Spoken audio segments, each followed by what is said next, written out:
Rich dad poor dad. अमीर लोग अपने बच्चों को ऐसा क्या सिखाते हैं जो गरीब लोग अपने बच्चों को नहीं सिखा पाते। इसकी बहुत ज़रूरत है। क्या स्कूल के बच्चों को असली ज़िंदगी के लिए तैयार करता है? मेरे मम्मी डैडी कहते थे, मेहनत से पढ़ो और अच्छे नंबर लाओ, क्योंकि ऐसा करेंगे तो एक अच्छी तनख्वाह वाली नौकरी पा पाएंगे। उनकी ज़िंदगी का सबसे बड़ा गोल यही था कि मैं और मेरी बड़ी बहन कॉलेज की शिक्षा पूरी कर ले। उनका मानना था कि अगर कॉलेज की शिक्षा पूरी हो गई तो हम अपनी ज़िंदगी में ज़्यादा चीज़ों को हासिल कर पाएंगे और एक कामयाब इंसान बन पाएंगे। जब मैंने 1976 में अपना डिप्लोमा हासिल किया, मैं फ्लोरिडा स्टेट यूनिवर्सिटी में अकाउंटिंग में ऑनर्स के साथ ग्रेजुएट हुआ और अपना कक्षा में एक अच्छे स्थान पर आया। तो मेरे मम्मी डैडी का गोल पूरा हो गया, मुझे कुछ बनाने का। यह उनकी ज़िंदगी की सबसे बड़ी कामयाबी थी।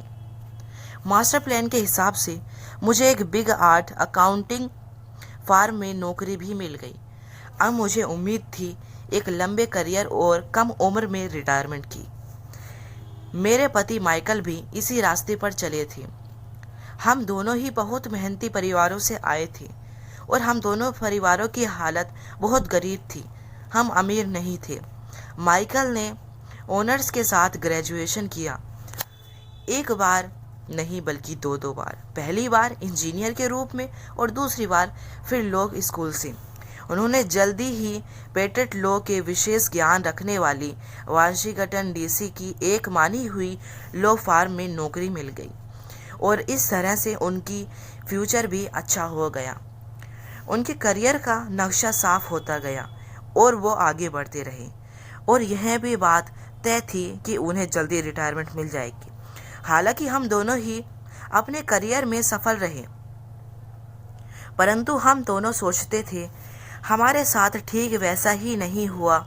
हमने कई बार नौकरियां बदली, हालांकि हर बार नौकरी बदलने के कारण सही थे, परंतु हमारे लिए किसी ने भी पेंशन योजना में निवेश नहीं किया। हमारी रिटायरमेंट का फंड हमने खुद ही लगाया था। हमारी शादी बहुत सफल रही और हमारे 3 बच्चे हैं। उनमें से 2 कॉलेज में हैं और तीसरा अभी हाई स्कूल में है।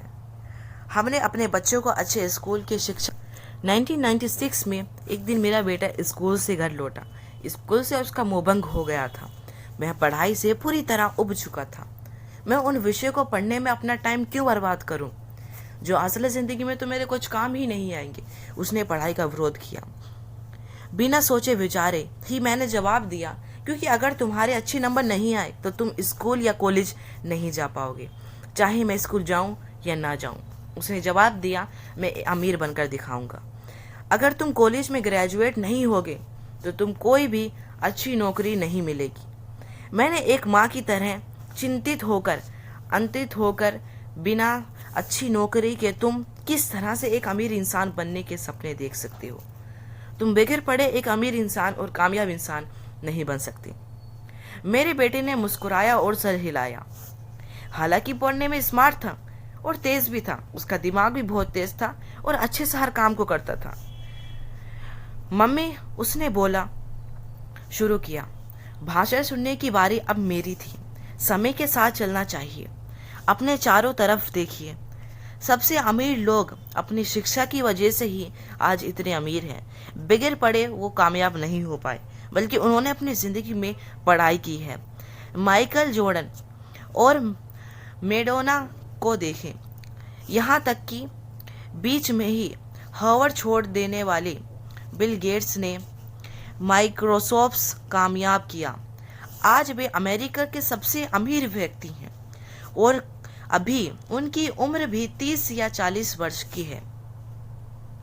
और उस बेसबॉल विचार के बारे में तो आपने सुना ही होगा, जो कि हर साल $1,00,000 से ज़्यादा कमाता है, जबकि उस पर दिमागी तौर पर कमज़ोरी होने के कारण वो ज़्यादा कुछ कर नहीं पाता, लेकिन सिर्फ अपनी